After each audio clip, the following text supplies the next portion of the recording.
Buenos días, nosotros somos el equipo de investigación sobre el consumo del tabaco, el cual está conformado por Sebastián Roa, Andrea Salazar, Nelson Alonso y Laura Saavedra. El día de hoy les habla Nelson Alonso. Los temas que hoy vamos a tratar tienen que ver con la adicción, los factores que hacen que los jóvenes consuman por primera vez tabaco, la depresión y el estrés con relación al consumo y la efectividad de las campañas antitabaco. Para esto, el pasado miércoles 15 de abril, Sebastián Roa y yo hemos hablado con Carolina Jurado, coordinadora del consultorio de psicología, y Juan David Roa, coordinador académico de prácticas del programa de psicología. Esta fue la entrevista. Estamos hoy en el Politécnico Gran Colombiano con Carolina Jurado, coordinadora del consultorio de psicología. Mi nombre es Carolina Jurado, soy psicóloga magíster en discapacidad y dependencia. Actualmente coordino el consultorio de psicología del Politécnico y soy profesora de planta de la Facultad de Psicología. Y con Juan David Roa, coordinador académico de prácticas del programa de psicología. Mi nombre es Juan David Roa de la Torre, soy psicólogo de la Pontificia Universidad Javeriana, soy magíster en psicología clínica de la Universidad del Norte. Actualmente estoy cursando una especialización en docencia universitaria y en el Politécnico Gran Colombiano me dedico a la coordinación académica de prácticas del programa de psicología. Soy el supervisor de los practicantes en psicoterapia. Dicto 3 asignaturas que son psicología clínica, psicoanálisis y psicopatología. Y soy el encargado de representar al Politécnico Gran Colombiano en REPSI, que es la red de prácticas a nivel nacional. Les traemos unas preguntas para hoy. La primera, ¿hay personas que sean más vulnerables o propensos a hacerse adictos al cigarrillo?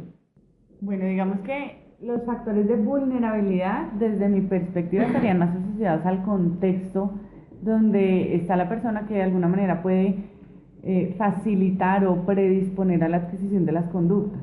En la medida en que existen modelos dentro de ese contexto primario de interacción y dentro del contexto, digamos, escolar o social donde está la persona, es más probable que adquieran la conducta adictiva.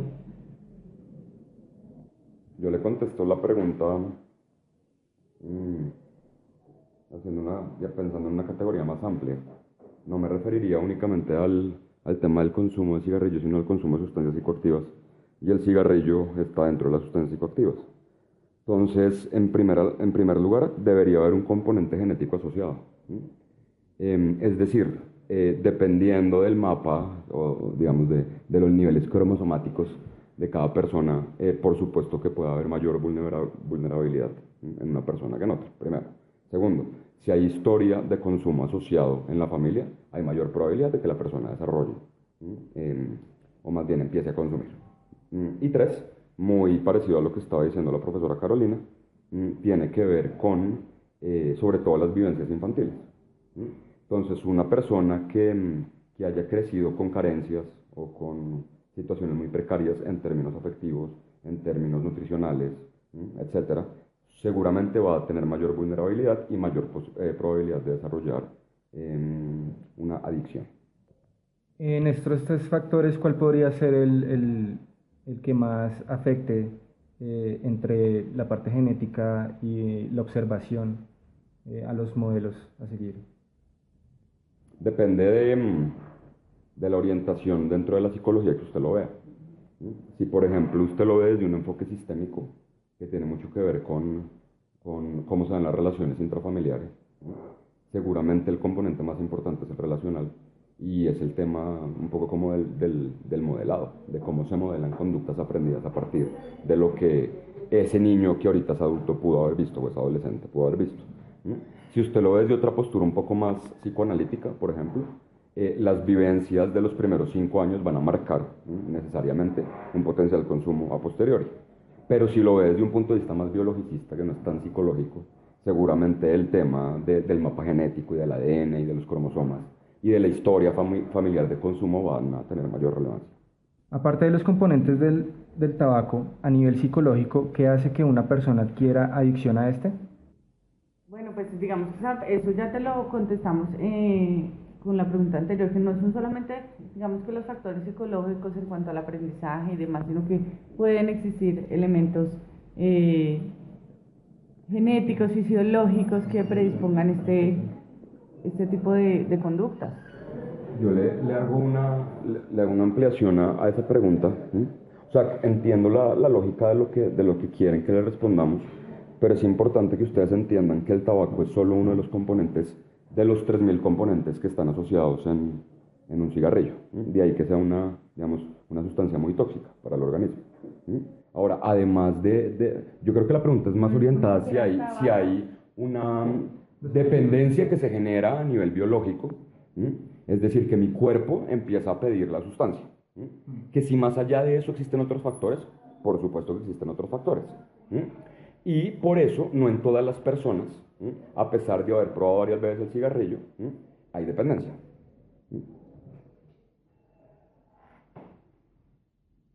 O sea, en definitiva, podríamos decir que el consumo de cigarrillo puede ser heredable.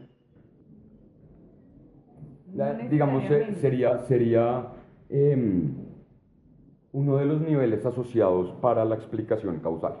¿Sí? O sea, en términos etiológicos, una posibilidad podría ser que hay historia en la familia de consumo.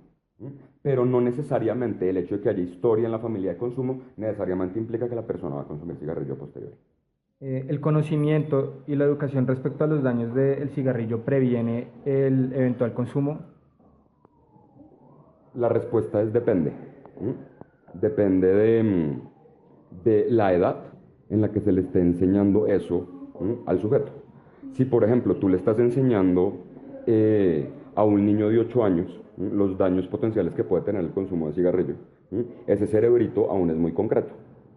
Entonces, seguramente ese cerebrito va a hacer caso y va a internalizar que el cigarrillo hace daño. Por eso uno ve a los niños de 3, 4 años que ven a los adultos fumando y los papás ya les han dicho que eso hace daño, entonces dicen, no, eso te hace daño, bótalo. ¿Sí? Pero si ustedes hacen lo mismo con el adolescente, lo más probable que pase es que en tanto el adolescente está peleando con sus figuras de identificación, que son papá y mamá, entonces él haga lo contrario a lo que la autoridad le está diciendo. Por eso es tan común que en el contexto de colegio, con todas estas campañas de prevención del consumo, lo que se haga es favorecer que haya un mayor consumo. Porque además digamos, de la necesidad de irrumpir la norma, le están presentando datos, cifras y conocimiento de cómo se hace. Entonces, normalmente creo que los colegios manejan de manera errada o errática los programas de prevención, porque para el adolescente no es importante adquirir conocimiento, para el adolescente adquiere mayor relevancia la experiencia. Digamos que en la medida en que el adolescente, como dice Juan David, lo que busca es como una vinculación, una identificación con el grupo, no es solamente dar información, porque la información también puede jugar en contravía y al contrario despertar la curiosidad frente al consumo. Entonces sí, dar información es importante, pero es mucho más importante fortalecer la red de apoyo y fortalecer a la persona en toma de decisiones, que en esa medida tenga factores de protección frente al decir no quiero. Muchas personas fuman en momentos de estrés y manifiestan que el cigarrillo les ayuda. ¿Eso es una consecuencia de la adicción? ¿Hay un efecto real en la relajación al fumar tabaco? Sí. Pues el tema es, me encantaría poderle hacer una grafiquita para que usted entienda por qué se da el consumo, o más bien porque, venga, si quiere, mientras voy pintando, le voy explicando. Digamos que nosotros tenemos un equilibrio cerebral en términos de química cerebral, en términos de conexiones de neurotransmisores. Hay una química, digamos, que mantiene el sistema nervioso en cero, ¿sí? Es decir, en no perturbación. Entonces, póngale que usted empieza a fumar y consume el primer cigarrillo. Como hay 3.000 sustancias psicoactivas en un cigarrillo, implica que la química cerebral ante ese primer consumo va a variar. En el caso del cigarrillo, el cigarrillo es un activador del sistema nervioso central. En tanto es activador, yo consumo y esta química o el equilibrio que antes estaba en cero se sube, digamos, a 100. Y cuando se sube a 100, dura un tiempo en 100 y luego baja abruptamente. ¿Cuál es el problema? Que cuando baja, digamos como esa exaltación posterior al consumo, cuando baja ya no llega otra vez a cero, al cero anterior, sino que ahora cero significa más abajo. En tanto significa más abajo, significa, qué pena, valga la redundancia, que el sistema va a tender a volver al punto 100. Lo que ocurre es que cuando va a volver al punto 100 necesita mayor esfuerzo y necesita mayor sustancia para volver al mismo lugar. Y así sucesivamente. Que una sustancia sea adictiva significa que ante su ausencia hay síndrome de abstinencia. Por eso, para un fumador de cigarrillo es tan difícil dejar de fumar. Justo porque el lapso de tiempo que va desde el consumo hasta la caída, otra vez hasta cero, es muy corta. Entonces, en un fumador de, digamos, un paquete diario, eso le puede durar, digo usted, 1 a 2 horas máximo. Y a las 2 horas, el mismo sistema, para equilibrarse, ya le está pidiendo otra vez consumir la sustancia para llegar a 100. Y entonces, por supuesto que esta frecuencia se va, digamos, del punto 100 al punto 0, cada vez va a haber mayor distancia. Y entre más distancia haya, mayor número de cigarrillos tenemos que consumir. Es decir, el cuerpo necesariamente se relaja ante el consumo de cigarrillo en un adicto. En una persona que no es adicta, no relaja, hace el efecto contrario. En esos términos, podría decirse que un fumador que lleve toda la vida, ¿cuántos paquetes podría llegar a requerir para mantener su nivel en 100? Ahí depende de la química cerebral de cada persona. O sea, depende de la subjetividad de cada persona. En términos biológicos, neuroanatómicos y psicológicos. Por eso otra vez mezclo los 3 factores. Ahora, por supuesto que a mayor tiempo, seguramente va a haber un incremento del consumo. Justo porque esta curva que les expliqué ahorita va a tener más picos. Entonces, ¿qué pasa cuando una persona deja de fumar? Pasa exactamente lo mismo que pasa con Alcohólicos Anónimos, con un alcohólico. Y es que la persona que dejó de fumar siempre va a ser adicta al cigarrillo. Y ahí que sea tan importante que no se dé ni siquiera el permiso de uno otra vez. Igualito que con los alcohólicos. ¿Por qué? Porque digamos que dejó de fumar 6 meses, la estadística dice que más o menos hacia el año, año y medio, realmente el pulmón empieza a limpiarse, posterior al no consumo. Entonces, si una persona, por ejemplo, dejó de consumir 1 año y después se fuma un solo cigarrillo, otra vez el cuerpo, que se llama sistema de recompensa cerebral, el sistema de recompensa solo recompensa, es decir, solo descarga satisfacción, que eso está en términos de neurotransmisores como la noradrenalina, la serotonina, la dopamina, digamos que ahí es el interjuego de las diferentes sustancias químicas del cerebro. Ante ese consumo nuevamente se va a acordar o a evocar experiencias de cuando lograba la satisfacción y otra vez vuelve a caer.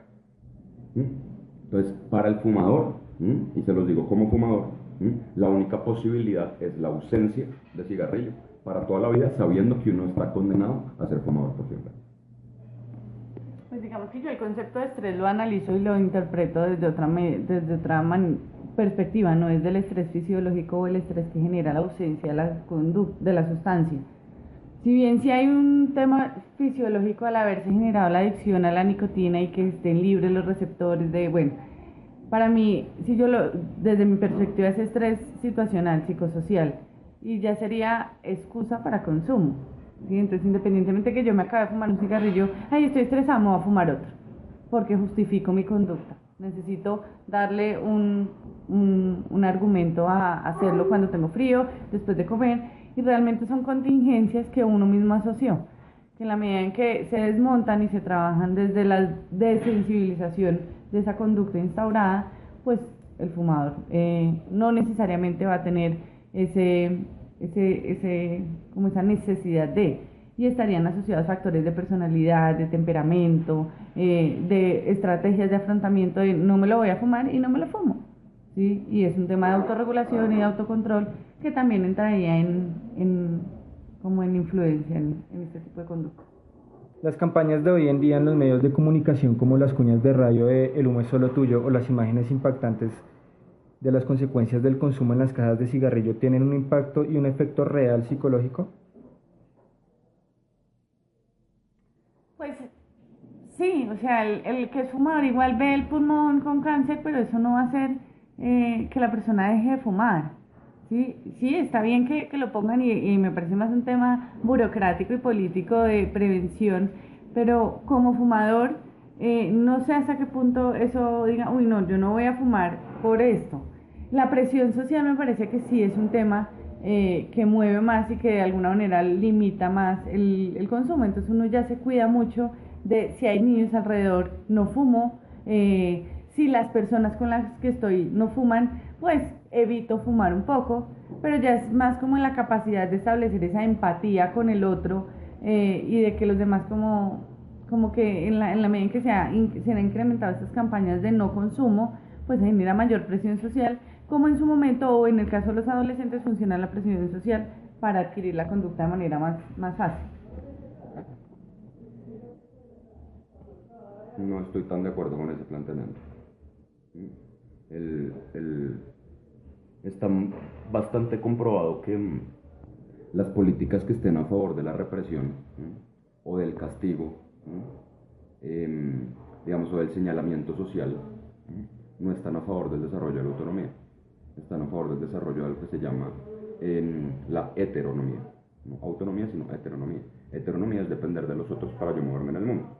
Entonces considero que las políticas, si bien son represoras, y lo que lleva a la persona a dejar el consumo es prácticamente como ese ojo vigilante, el panóptico que siempre me está vigilando y siempre me está viendo, no significa que haya una interiorización real de que el cigarrillo está haciendo daño, que es importante dejarlo y que efectivamente es una decisión que estoy tomando por mí mismo. Fíjense que es una decisión que está mediada por los otros, por el ojo del otro y por el que dirán de los otros.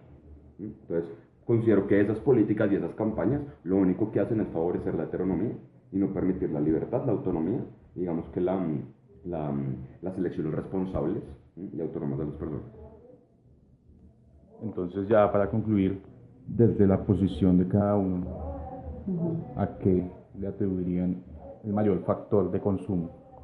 Yo el aprendizaje por modelado, el haberlo visto y la interacción en diferentes entornos. Entonces, el adolescente que tiene un muy buen sistema familiar donde no existen modelos de consumo y demás, tiene muchos más recursos para que frente a la presión social que pueda tener de sus compañeros diga que no, pero si en un contexto familiar o en un contexto de crecimiento desestructurado, disfuncional, donde se generan muchos vacíos a nivel personal, pues va a ser mucho más vulnerable a que frente a sus compañeros y frente a la probabilidad de consumo acceda. Entonces como que todos esos factores de interacción y de desarrollo de la personalidad harían más vulnerable a la persona al consumo. El uso de tabaco en los medios como en el cine y la televisión vienen a ser parte de esta observación de modelos de la que tú hablas. Digamos que hay un aprendizaje vicario por modelos culturalmente representativos. Es diferente ver, no sé, a un actor extra X fumando que las niñas adolescentes ver a Justin Bieber fumando. Como que en la medida en que se genera mayor identificación y el modelo es más representativo, puede predisponer o puede facilitar la adquisición de la conducta, pero asociada además a temas de persona y de personalidad y de carácter muy vacíos, que buscarían como reconocimiento, ser aceptados o ser como reconocidos dentro de su entorno al adquirir esas conductas que además son representativas de una persona que moviliza el grupo, pero no necesariamente es un factor como tan influyente. Bueno, y en cuanto a qué factor crees que importa más ahí. Es imposible decir que un factor importa más que otro. Yo le daría un 33.3% a un componente biológico hereditario, un 33.3% a los primeros años de vida donde se dieron las primeras pautas de crianza y sobre todo se adquirieron y se internalizaron las primeras figuras de apego, y otro 33.3% a los factores estresantes vividos en el hoy, de la historia de esa persona, en el hoy, lo que está viviendo hoy. Bueno, muchas gracias Carolina, muchas gracias Juan David. Muchas gracias por todo. Con mucho gusto. Con muchísimo gusto. Que estén muy bien. Gracias. Bueno. Agradecemos mucho a Carolina Jurado y a Sebastián Roa por la entrevista y por su tiempo. Nosotros somos Andrea Salazar, Sebastián Roa, Laura Saavedra y quien les habla, Nelson Alonso. Muchas gracias por escucharnos.